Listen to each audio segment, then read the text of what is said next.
ছাত্র সমাজ নবান্ন চলো কর্মসূচির ডাক দিয়েছে। মূলত শাসক শিবিরের নতুন ডাক, যুব তৃণমূলের একাধিক জেলা সভাপতির পোস্ট, সামাজিক মাধ্যমে পোস্ট, সেনাপতিকে নিয়ে মূলত বনগাঁর যুব সভাপতি নিরুপম রায়ের পোস্ট, সময়ের ডাক সেনাপতি পদ দেখার।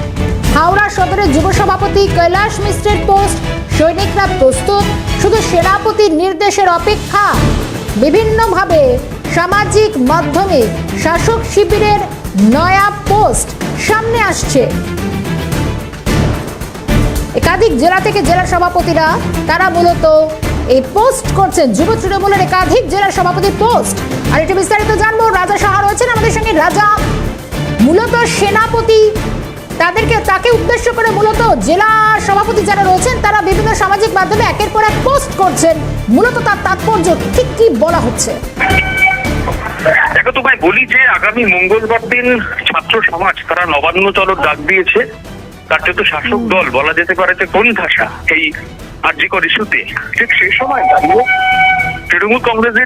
যুব তৃণমূল কংগ্রেসের বেশ কিছু জেলার যারা যুব সভাপতি রয়েছেন তারা অভিষেক বন্দ্যোপাধ্যায়কে সামনে আসার জন্য একটা অনুরোধ করছেন। তোমাকে বলি, নিরুপম রায় বনগাঁ সাংগঠনিক জেলার যিনি সভাপতি, তিনি গতকালকে যে পোস্ট করেছেন সেখানে কিন্তু স্পষ্ট তিনি বলেছেন সময়ের ডাক সেনাপতি পদ দেখা, আগামী নয় বর্তমানের এটাই ডাক। এবং একই সঙ্গে তোমাকে বলি, হাওড়া সদরের যিনি যুব সভাপতি রয়েছেন কৈলাস মিশ্রা, তিনি বলছেন যে সৈনিকরা প্রস্তুত, শুধু সেনাপতির নির্দেশের অপেক্ষা। এবং এই দুটি পোস্টেই কিন্তু তোমাকে বলি অভিষেক বন্দ্যোপাধ্যায়কে ট্যাগ করা হয়েছে।